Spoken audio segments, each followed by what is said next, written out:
This is Mindustry PvP. I'm on the Eviction server. This here is a historic moment. This is the first match on the Eviction port to the Erekir tile set. The actual gameplay is not going to be super interesting because nobody knows what the meta is yet. Nobody has any schematics. Nobody has any muscle memory for the economy yet. But it is a good backdrop for talking about what I'm doing with the server. A couple weeks ago, the official release date was announced for Mindustry V7. And that forced my hand for porting everything over to the new version. So what I'm gonna do is I'm gonna run two servers. I'm gonna run a Serpulo server and I'm gonna run an Erekir server. The goals are still the same. The gameplay is supposed to be based on big economies, lots of resources available, big armies, full map battles between lots of players, free for all. That's the goal. Some of the changes in V7 make that tougher, like the command system for unit control. You can make units do whatever you want, but you have to pay direct attention to them, so it doesn't work for making units do something across an entire battlefield.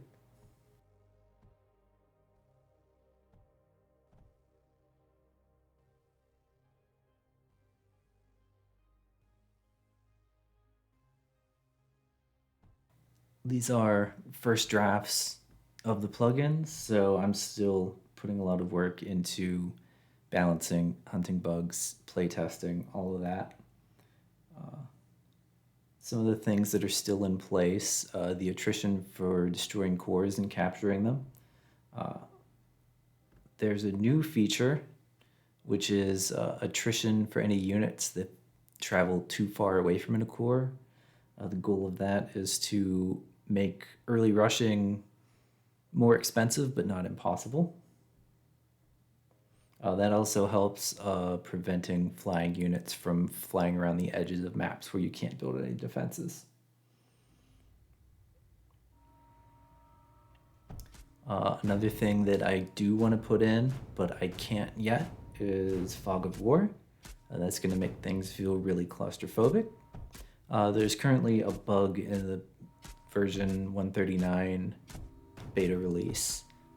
So I'm gonna have to wait until the full release for the bug fix to make it into the client so that I can turn on Fog of War.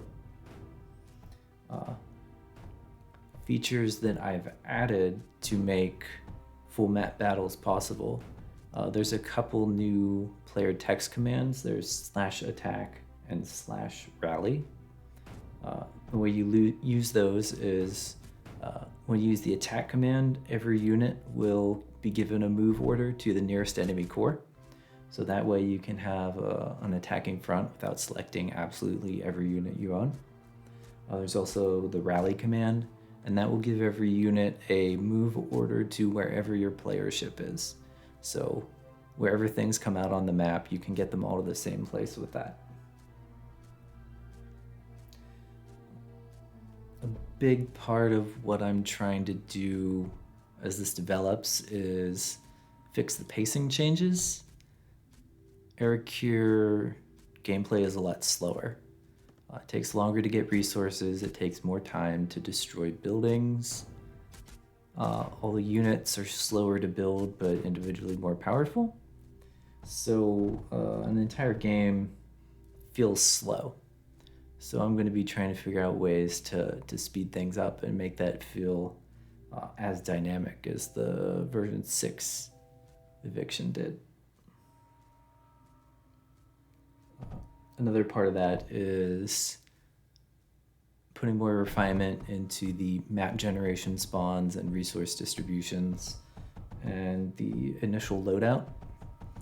I've got it set currently where you start out with enough resources to build 3 or 4 of any of the main tier 1 units, so that'll give you a leg up for taking your first expansion. And since everything is completely limited by how many vents are available, then I want to make sure there are multiple options for getting more vents quickly. Another thing that is not balanced yet that is going to need work is how the safe zone shrinking works at the end of a game. Timing that to start at 90 minutes was good on Eviction, but I'm seeing a lot of people still trying but getting caught by it when playing on the new servers. I'm not sure if that's because people don't know the economy yet or because it is really slower and needs tweaked. But that feature absolutely has to stay. I can't allow people to lock up the server with stalled games for many hours at a time. It's got to move through quickly. This can't be something that I have to police. Another thing with Erekir that I need to look at is there's a lot more units and turrets that have enough range to reach into enemy hexes and destroy the core. There's 2 turrets now that do it. It's not just the for shadow. And there's multiple units that launch things that can travel that far. So all that work is in progress. And I think the next projects that I'm going to work on are making some videos about the PvP concepts that I see being necessary to know if you're going to play an Erekir tile set PvP. So look forward to that.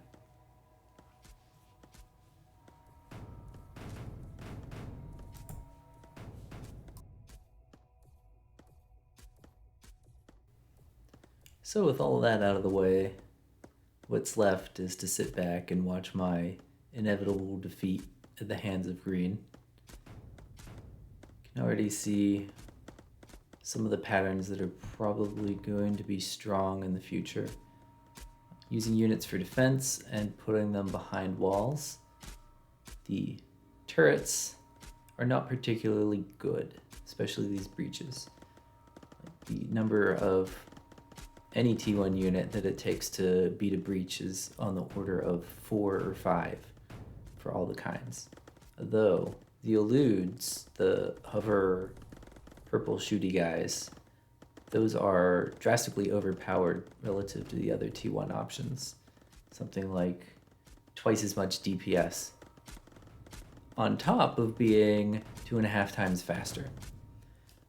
The thing that those can do that the other units can't is just completely fly past units unless they're completely blocked from passing by walls or buildings or whatever.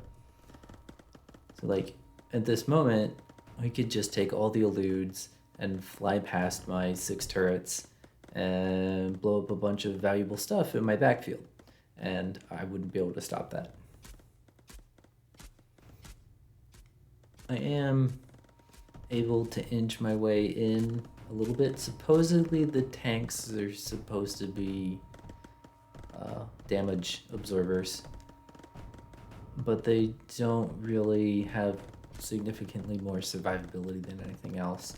They've got a little bit more armor, but because all of the unit and turret attacks are in the order of 15 or more, then having 2 extra armor makes basically no difference. While I've been digging around with this pile of tanks, Green has been building up in the backfield. He's up to oxide and carbide and whatever other things. So he's gonna end up with like a flying T4, which is gonna be surprisingly ineffective because the flying T4 is one of these units that shoots its own unit rockets that, you know, they're homing and whatever, but they can be shot down. So he can't really use that thing against a pile of tanks because they'll do enough of their little shots to destroy the missiles before they hurt anything. But I'm not really going to keep enough tanks around to do something about that because I can't let his numbers build up too much.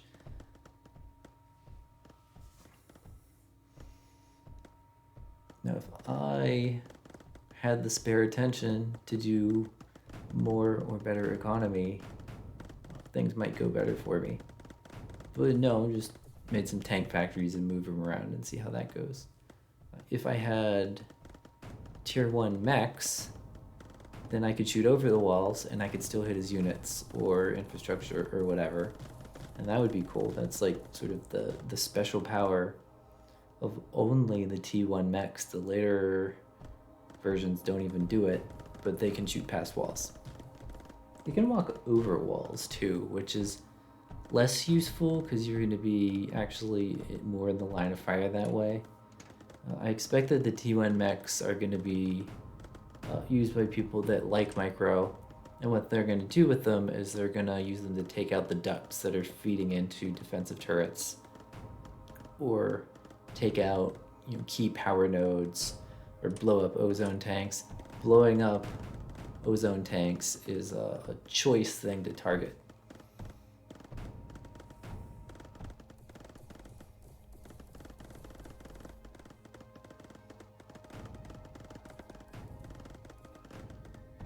Even without going up to Oxide, I could do tier 2 mechs and I could do tier 2 tanks. And those would also be holding up better in this situation. But each one of those, a decent sized factory of either of those would take an entire additional hex basically, or 2 if I'm powering it with turbines. So really I should divert off a few seconds to send 3 tanks to take some more space on the other side of my base and actually build in it. But I also need to be moving these back and forth to keep alive on this end. As soon as my tank count drops below a certain amount, then you can just fly in the eludes.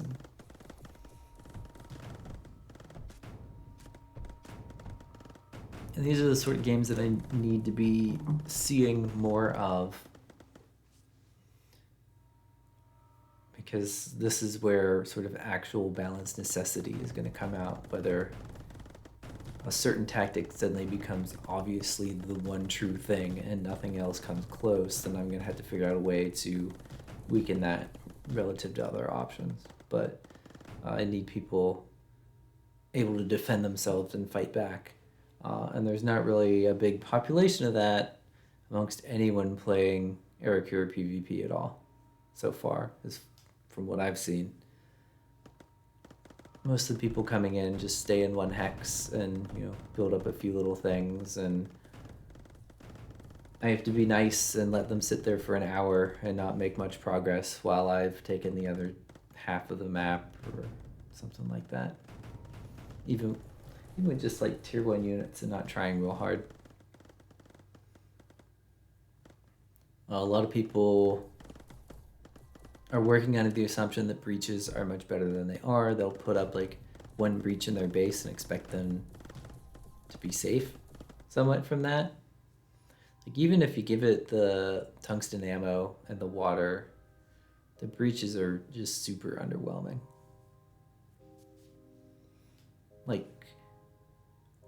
Cost per cost of units versus the breach, it's cheaper to use the units to kill the breach. It's cheaper to use units to do anything than to build a breach.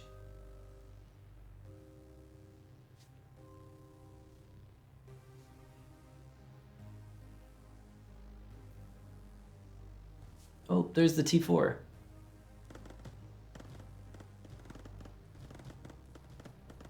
And the T4 is going around and stuff. While I was looking elsewhere, he finally did fly in the eludes into my base and killed all my factories and power plants and silicon things. So I am now completely hollowed out, and this truly is the end. The give up, we're done here end.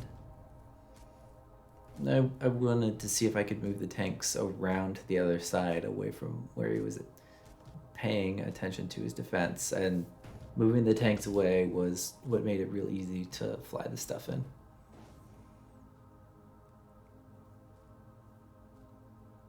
Seppuku.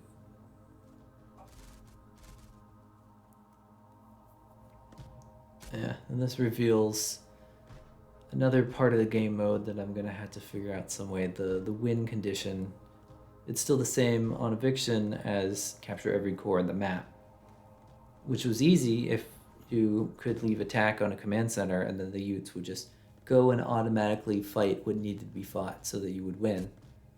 But on here, you have to actually know where the cores are, or you have to put in the attack command that I put in.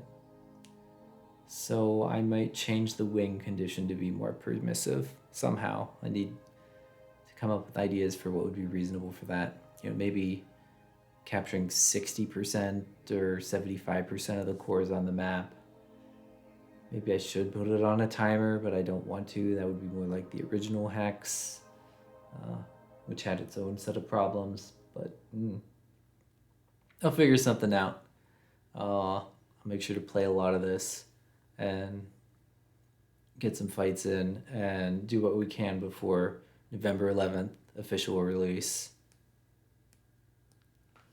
Dawn of a New Age. And when you're done with the campaign, then you can come PvP.